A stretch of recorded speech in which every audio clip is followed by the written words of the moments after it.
Paz do Senhor, meus irmãos, tudo bom? No livro de Tiago, capítulo 1, versículo de número 13, vai dizer que Deus não tenta ninguém. Veja bem o que vai estar escrito no versículo 13 de Tiago, capítulo 1. Ninguém sendo tentado diga, de Deus sou tentado, porque Deus não pode ser tentado pelo mal e a ninguém tenta. Verso 14, mas cada um é tentado quando atraído e engodado pela sua própria concupiscência.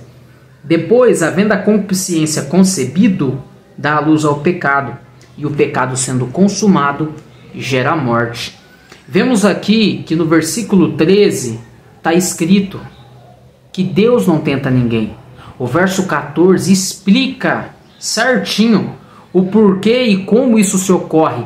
É que nós somos tentados segundo o conhecimento que temos daquilo que nós já viveu, daquilo que nós já praticou. Diz aqui no verso 14, cada um de vós é atraído e engodado pela sua própria concupiscências. O que é isso? É os desejos da carne. Somos atraídos por aquilo que vivemos. Somos atraídos por aquilo que praticamos. E quando somos libertos, João 8,32 diz, conhecereis a verdade vos libertará. A gente sofre essas tentações. Existem dois tipos de tentações, a interna e a externa. A interna é que nós lutamos com aquilo que nós conhecemos, com aquilo que nós vivemos, com aquilo que nós um dia chegou a praticar. Mas aquela outra luta externa, ou seja, aquela que é por fora, a interna e a externa. A externa é onde a gente luta contra o inimigo da nossa alma, onde ele tenta nos induzir a práticas erradas, onde ele lança seta, onde ele apresenta manjares para que nós venhamos cair, para que nós venhamos enfraquecer, para que nós venhamos desanimar dos propósitos de Deus na nossa vida.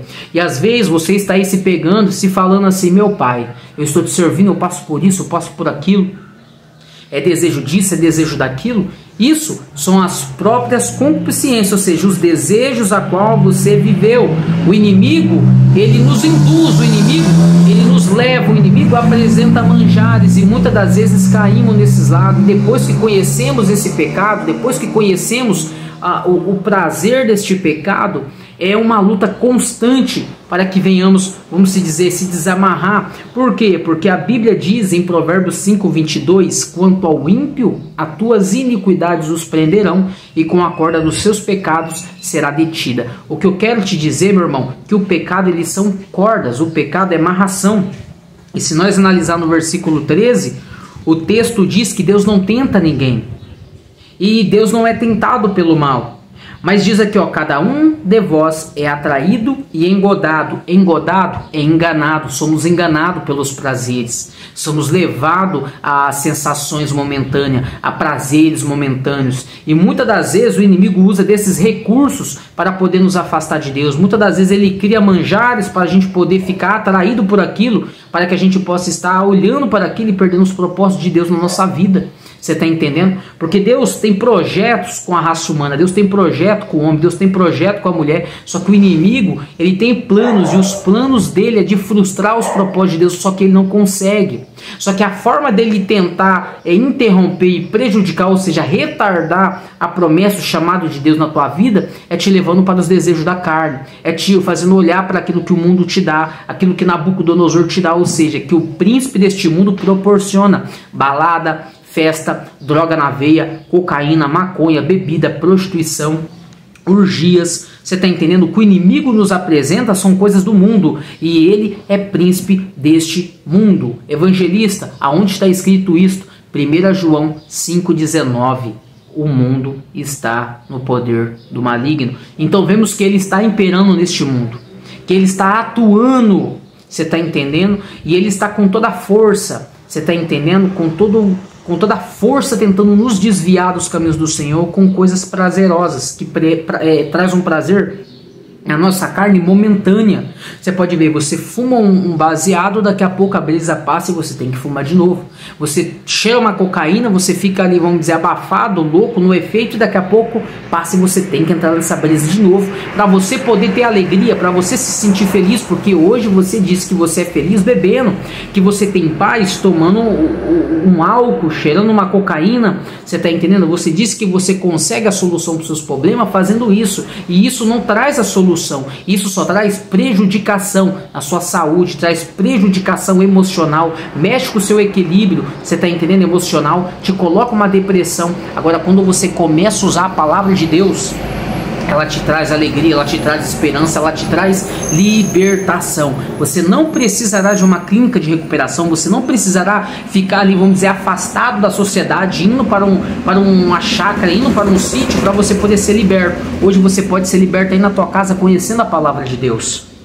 Porque Jesus, ele veio libertar e salvar o que se havia perdido. E aqui, como eu vos expliquei, Deus não tenta ninguém. Deus não pode ser tentado pelo mal. Mas eu e você somos atraídos e engodados pelas nossas consciências, pelos nossos prazeres.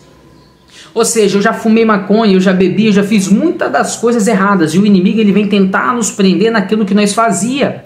Você está entendendo? Ele vem tentando nos aprisionar, e tem muitos aí que está me vendo e diz que é liberto, que diz que é livre fazendo essas coisas. Mas a Bíblia diz em 2 Pedro 2,19, prometendo eles liberdade, sendo eles mesmos escravos da corrupção, pois de tudo aquilo como é vencido, do tal se faz escravo. Se você diz ser liberto ou me trazer uma liberdade na vida que está vivendo, me desculpa, meu irmão, você ainda está escravo do seu pecado, você está escravo dos seus vícios. Porque tenta parar de beber, você vai falar, eu não consigo, meu irmão. Tenta parar de fumar, eu não consigo, meu irmão. Então você é escravo dele. Eu te digo que eu não sou porque hoje eu já não pratico aquilo que eu praticava, eu já não faço aquilo que eu fazia. Então eu posso te dizer que eu não sou escravo disso. Porque hoje, se a gente tenta se ausentar da bebida, você que bebe, você que fuma, você chega a tremer, você chega a ficar nervoso. Por quê? Porque você é escravo disso. Mas Jesus pode te libertar. Jesus pode fazer uma grande obra na tua vida. Eu quero que você entenda, meu irmão, que não tem droga, não tem vício, não tem substância química que prevaleça e que permaneça com o poder de Deus. O poder de Deus, meu irmão, tira toda a nicotina. O poder de Deus tira todo o tipo de vício do ser humano. Basta ele querer, basta ele abrir o coração e se esforçar. Amém, meus irmãos? Deixa aqui seu comentário, o que você entendeu, se você sabia dessa situação de tanta luta interna e externa. Porque o inimigo está aí fora, criando cenários, criando, vamos dizer, os seus manjares, entendeu? Para tentar nos seduzir. E sabemos bem nós que quando conhecemos a verdade nos liberta, deixamos aquelas práticas que nós fazia. Então a gente, muitas das vezes, somos tentados por aquilo que nós viveu, por aquilo que nós praticou. Então o inimigo, ele sabe, irmão, manipular o homem, ele sabe manipular a mente da mulher e fazer com que eles venham estar presos nos delitos e pecados, amarrado em laços de morte. Mas Jesus ainda continua libertando, Jesus continua salvando e levando pecadores arrependidos para morar com ele na glória. Deus abençoe a todos, fica na paz, curta esse vídeo, compartilha e que mais almas venham ao conhecimento da verdade. Se você é cristão, ainda passa por essas lutas, por essa tribulação, saiba, é duas guerras, externa e interna. A pior é interna. Então luta nessa, porque a externa você ainda consegue desviar dos lados. Por quê? Porque tem um Espírito Santo que nos guia em toda a verdade. Deus abençoe.